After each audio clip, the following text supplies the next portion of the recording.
Welcome back to Runi's blog. কেমন আছেন আপনারা সবাই? আজকে আমরা খুবই একটা ইন্টারেস্টিং আর ইম্পর্টেন্ট টপিকের উপরে কথা বলবো, গেটিং আ নিউ পেট। আমাদের সবার মধ্যেই পেট রাখা বা পেট পোষার একটা কিন্তু প্রবণতা ধীরে ধীরে বেড়ে চলেছে, যার ফলে ডগ মার্কেটও কিন্তু খুব ভালোভাবে গ্রো করছে। আমরা সবাই আজকের ডেটে দাঁড়িয়ে আমাদের রিলেটিভস বা ফ্রেন্ডসদের বাড়িতে কোনো না কোনো পেট দেখে থাকি, যেটা দেখে আমাদেরও ইচ্ছা করে যে আমরাও আমাদের বাড়িতে একটা পেট পুষবো। আমার ফ্রেন্ডের বাড়িতে আমি একটা ল্যাব দেখলাম, আমার একটা রিলেটিভের বাড়িতে আমি একটা জার্মান শেফার্ড দেখলাম, সেটা দেখে কিন্তু আমারও ইচ্ছা করে যে আমি একটা পেট কিনে নিয়ে চলে আসি।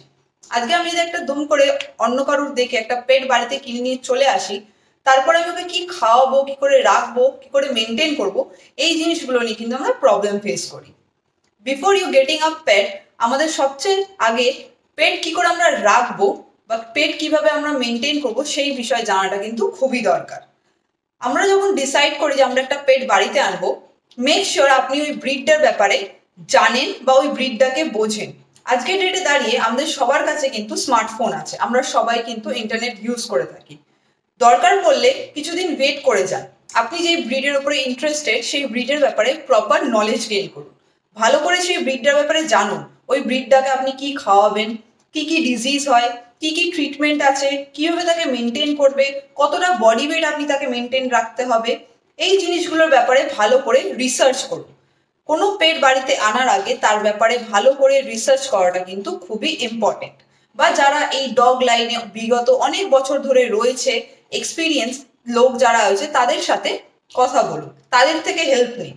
দরকার পড়লে 1-2 মাস ওয়েট করে যান, ডগের ব্যাপারে ভালো করে জানুন, বুঝুন, নিয়ে ডিসাইড করুন যে আপনি তাকে একটা হেলদি লাইফ দিতে পারবেন কিনা, তার যেই জিনিসগুলো রিকোয়ার্ড সেইগুলো আপনি ফুলফিল করতে পারবেন কিনা, তারপরেই কিন্তু একটা পেট নিজের বাড়িতে নিয়ে আসবেন।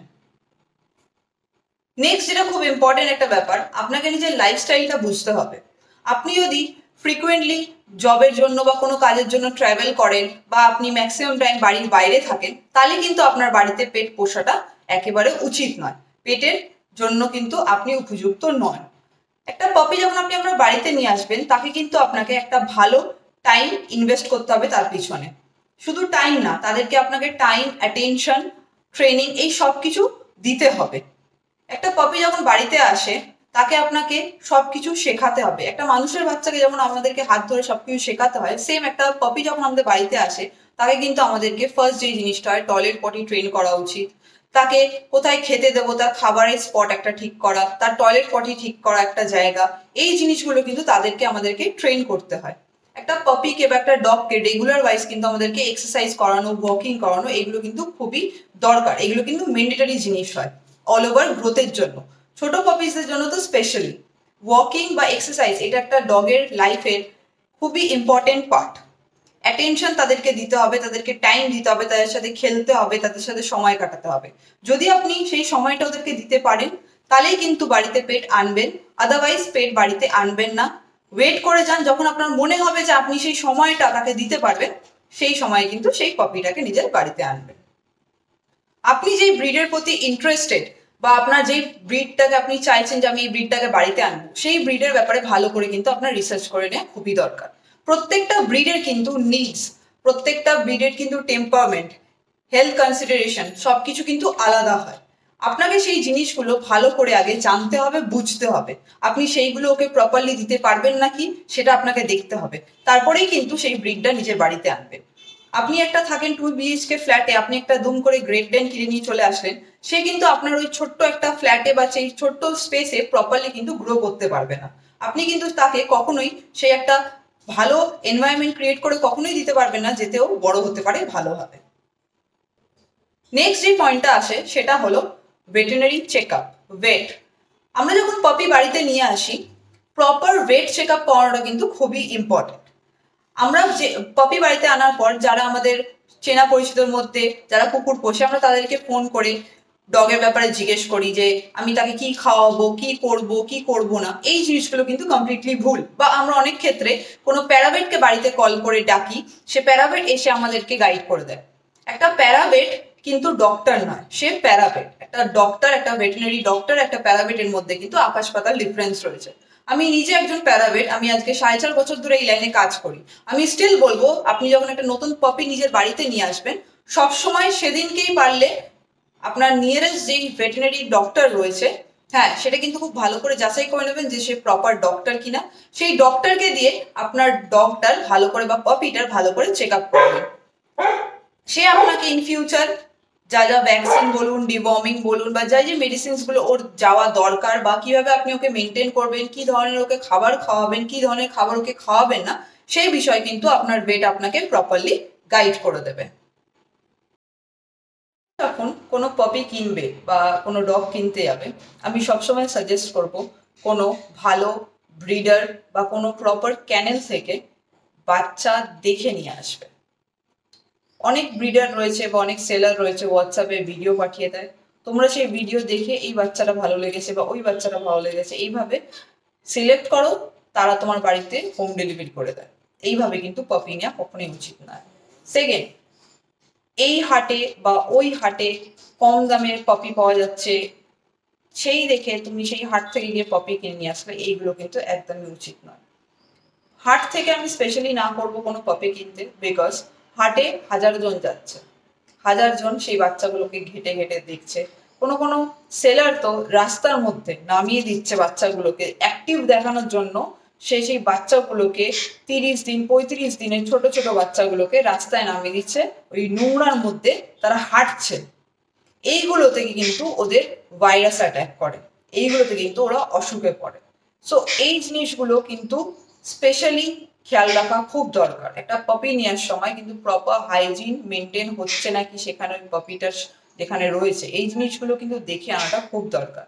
তুমি ব্রিডারের বাড়িতে যাও, প্রপারলি মা এবং বাচ্চাদেরকে দেখো, তুমি যে পপিটা নিতে চলেছো সে প্রপার ভাবে অ্যাক্টিভ আছে নাকি, খেলাধুলো ঠিকঠাক করছে নাকি, তার কোনো শরীর খারাপ হয়ে রয়েছে নাকি, তার জ্বর আছে, সর্দি আছে, এই জিনিসগুলো ভালো করে চেক করে নাও।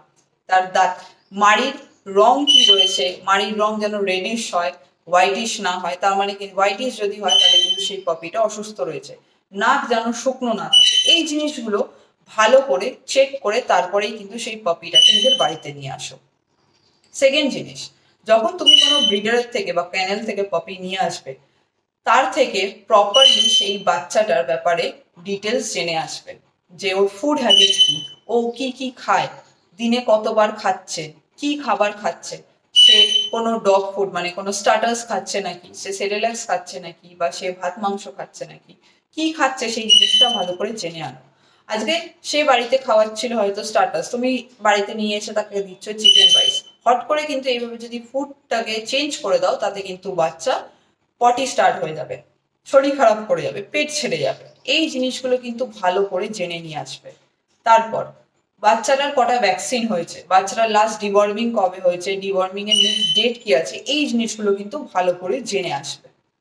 বিকজ তুমি ওখান থেকে এগুলো না জেনে নিয়ে আসো, তুমি সাপোজ ওর 10 দিন আগে ডিওয়ার্মিং হয়েছে, তুমি তোমার বাড়িতে নিয়ে এসে সঙ্গে সঙ্গে ডিওয়ার্মিং করে দিলে, ওভারডোজ হয়ে গেল, এতে কিন্তু তোমার বাচ্চা অসুস্থ হয়ে পড়বে। প্রপার ভাবে তার থেকে পুরো জেনে নিয়ে আসো, বাচ্চা কি খায়, কতক্ষণ অন্তর খায়, কোন ফুড খাচ্ছে, ওর কটা ভ্যাকসিন হয়েছে, ওর কবে লাস্ট ডিওয়ার্মিং হয়েছে, নেক্সট ভ্যাকসিনেশন ডেট কবে, নেক্সট ওর ডিওয়ার্মিং ডেট কবে, এই জিনিসগুলো কিন্তু ভালো করে ব্রিডারের থেকে জেনে শুনে তারপরেই পপি নিজের বাড়িতে নিয়ে আসো। কি কি মেডিসিন চলে ওদের, অনেকে তো ভ্যাকসিন যে ডগের হয় সেটাও জানে না। আমি অ্যাজ আ প্যারাভেট আজকে 4.5 বছর ধরে কাজ করছি এই লাইনে। আমি এরকম অনেক পেট প্যারেন্টসদের দেখেছি যারা 6 মাস হয়ে গেছে, 1 বছর হয়ে গেছে, তাদের বাড়িতে ডগস আছে, বাট তারা কোনো ভ্যাকসিনই করায়নি তাদেরকে। এই ভ্যাকসিনটা কিন্তু খুবই একটা ইম্পর্টেন্ট জিনিস আপনার বাচ্চার জন্য। বা ডিওয়ার্মিং করায় না টাইম মতন, বা ডিওয়ার্মিং করাইনি, জানেই না যে কৃমির ওষুধ দিতে হয় ডগসদের। এই জিনিসগুলো কিন্তু আমাদের আগে জানতে হবে, কোন কোন জিনিসগুলো ওদের থেকে দূরে রাখা দরকার। অনেক বাড়িতে এরকম প্রবলেমস আমি দেখি ট্রিটমেন্ট করতে গিয়ে, যে তার বাড়ির ল্যাবে বা তার বাড়ির গোল্ডেন রেক্টিভারে বা তার বাড়ির জার্মান শেফার্ডে ফাঙ্গাল ইনফেকশন হয়ে রয়েছে, সারা বডিতে ফাঙ্গাল ইনফেকশনে সেই বাচ্চারা কষ্ট পাচ্ছে। যখন বাড়িতে কোনো পেট আনছেন, আপনি ফিনাইল দিয়ে বা কোনো রকমের ফ্লোর ক্লিনার দিয়ে নিজের বাড়ি ফ্লোর পুছতে পারবেন না। এতে যে কেমিক্যালস গুলো থাকে, এতে এদের বডিতে একটা রিয়াকশন করে, যার ফলে ওদের ফাঙ্গাল ইনফেকশন হয়। আপনি যখন কোনো পপি আনছেন সেই বিষয়ে আপনার প্রপার নলেজটা থাকা খুবই দরকার। ওদের কিভাবে মেনটেন করতে হয়, ওদের কি খাওয়াতে হয়, কি কি খাওয়াতে নেই। অনেকে এরকম বাড়িতে আছে যারা নিজেরা যেই তেল মশলা রান্না খাচ্ছেন, কুকুরকেও সেই জিনিস দিয়ে দেয়। আমার বাড়িতেও পেটস রয়েছে, আমরাও যখন ডিনার করি, লাঞ্চ করি, আমার কুকুরও আমার মুখের সামনে এসে বসে থাকে, করুণ দৃষ্টিতে আমার দিকে তাকিয়ে থাকে যে আমি যদি ওকে একটুখানি দিই। বাট এই যে আমি আদরে, আহ্লাদে, ভালোবাসাতে ওকে যে আমাদের তেল মশলা খাবারটা খাওয়াচ্ছি, এটা কিন্তু আমি নিজের বাচ্চাকে নিজের হাতে বিষ দিচ্ছি। এই জিনিসটা কিন্তু আপনাদেরকে বুঝতে হবে। এটাকে ভালোবাসা বলে না, এটাকে আদিক্ষেতা বলে, এটাকে ঢং বলে। আপনি নিজের বাচ্চার ক্ষতি করছেন। এই জিনিসগুলো কখনোই করা উচিত নয়। ওদেরকে ওদের খাবারই দেওয়া উচিত, ওদের খাবারের বাইরে ওদেরকে কোনো কিছু দেওয়া উচিত না। সবার মধ্যেই কিন্তু আজকের ডেটে কুকুর পোষা বা কোনো বাড়িতে পেট রাখার একটা শখ চলছে, একটা ট্রেন্ড চলছে। আমরা লোককে দেখে নিজের বাড়িতেও নিয়ে চলে আসছি। হ্যাঁ, লোককে বলার জন্য যে আমার বাড়িতে তো 30,000 টাকার একটা জার্মান শেফার্ড পুষছি আমি। এটা কিন্তু কোনো শো অফ করার জিনিস নয়, এটা কিন্তু একটা জীবন। আপনি যদি ওকে প্রপারলি রাখতে না পারেন, মেনটেন করতে না পারেন, আপনি একটা ওকে যদি হেলদি লাইফস্টাইল না দিতে পারেন, শো অফের জন্য নেবেন না। কুকুর পোষার আগে কুকুর পোষার মানসিকতা নিজের মধ্যে তৈরি করুন। 15 ইয়ার্সের কমিটমেন্ট যদি রাখতে পারে তাহলেই ডগ নেবেন, আদারওয়াইজ নেবেন না। ডগ আপনার জন্য নয়। ছোট বাচ্চাদের 3 মাস অবধি 21 দিন পর পর ডিওয়ার্মিং করাতে হয়।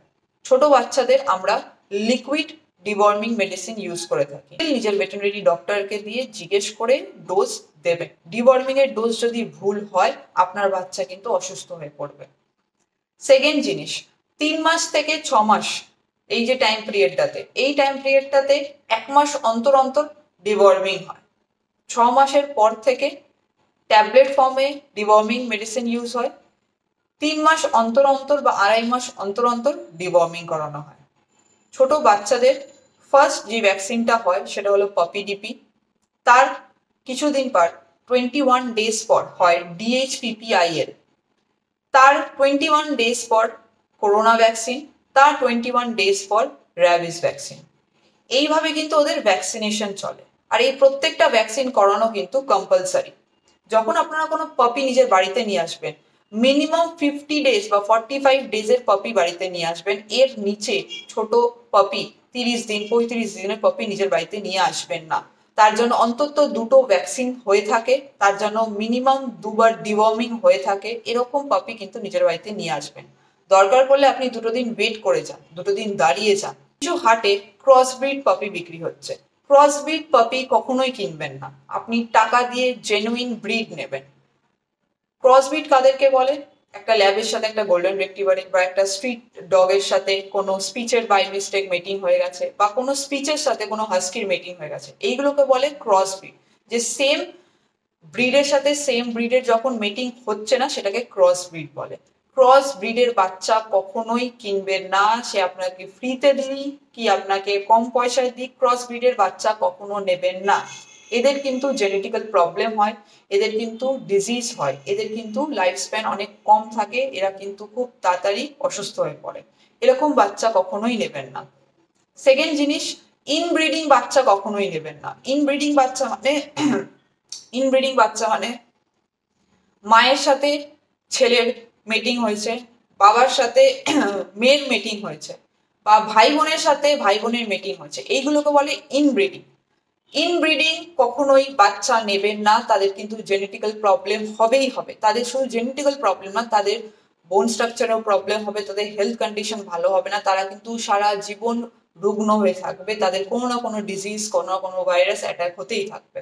সব সময় আলাদা ব্লাড লাইনের ডগ নেবেন। ব্রিডারের বা ক্যানেলের কাছে বারে বারে বলছি, গিয়ে চেক করে সুস্থ ভালো অ্যাক্টিভ বাচ্চাটা আপনি নিয়ে আসবেন। দরকার বললে কিছুদিন ওয়েট করে যান, তারপরে বাচ্চা নিন। হুজুকে ভুল পাপি বা ক্রস ব্রিড বাচ্চা নিয়ে আসবেন না। আর এই যে আপনার, আমি অনেককেই দেখে থাকি যারা চিপ প্রাইসে বা কম পয়সায় পাপি খোঁজে। প্লিজ আপনারা পাপি পুষবেন না, আপনারা কুকুর পুষবেন না। আপনাদের জন্য কুকুর নয়। আপনারা আগে কুকুর পোষার আগে কুকুর পোষার মানসিকতা তৈরি করুন। যত গুড় দেবেন তত মিষ্টি হবে, কথাতেই আছে। সেম যত আপনি টাকা দেবেন সেমনি আপনি ব্রিডটা পাবেন, সেরকম কোয়ালিটির ব্রিড পাবেন। আজকে আমি কিছুদিন আগে ইউটিউবে একজনের ব্লগ দেখছিলাম, সেখানে 4,500 টাকা একটা জার্মান শেফার্ড বিক্রি। সেই জার্মান শেফার্ড আর দেখতে লাগছে না, ওরা একটা স্ট্রিট ডগের বাচ্চা লাগছে। হ্যাঁ, খালি মনে হচ্ছে যে একটু লোমের quality in the sense, street ডগের কোট একদম ছোট হয়, ওর কোটটা একটু বড়। সেই কোয়ালিটির বাচ্চা বিক্রি হচ্ছে। আজকে এই কোয়ালিটির বাচ্চা যদি আপনি নিজের বাড়িতে নিয়ে যান, কালকে কিন্তু সেই বাচ্চাটা যখন 2 মাস 3 মাস 6 মাস হবে, ওটা কিন্তু আর জার্মান শেপার্ড দেখতে লাগবে না। লাস্টলি যেটা সবচেয়ে ইম্পর্টেন্ট পার্ট থাকে, ফাইন্যান্সিয়াল কমিটমেন্ট। একটা কুকুর পোষা বা একটা ডগ পোষা কিন্তু কস্টলি হতে পারে। আপনাকে কিন্তু ফাইন্যান্সিয়ালি ভাবে সেইভাবে স্টেবল হতে হবে। আপনি ভালো করে আগে জেনে নিন, বুঝে নিন একটা ডগ মানুষ করতে মান্থলি কিরকম একটা অ্যামাউন্ট স্পেন্ড হয়। আপনি যদি সেই অ্যামাউন্টটা অ্যাফোর্ড করতে পারেন, তাহলেই কিন্তু একটা পেট বাড়িতে আনবেন। একটা পেটের খাবার থেকে শুরু করে তার ট্রিটমেন্ট কস্ট, তার weight check up, regular check up যেগুলো হয়, সেইগুলো যদি আপনি ওর ফুড, মেডিকেল এই এক্সপেন্সগুলো নিতে পারেন, অ্যাফোর্ড করতে পারেন, তাহলেই কিন্তু একটা পেট নিজের বাড়িতে নিয়ে আসবেন। আদারওয়াইজ কিন্তু পেট আনবেন না। এই ভিডিওটা নিজের প্রত্যেকটা ফ্রেন্ড যারা নিউ পেট প্যারেন্টস বা যারা নিজেদের বাড়িতে পেটস আনতে চলেছে তাদের সাথে শেয়ার করো। আর ভিডিওটা কিরকম লাগলো আমাকে কমেন্ট সেকশনে অবশ্যই জানিও।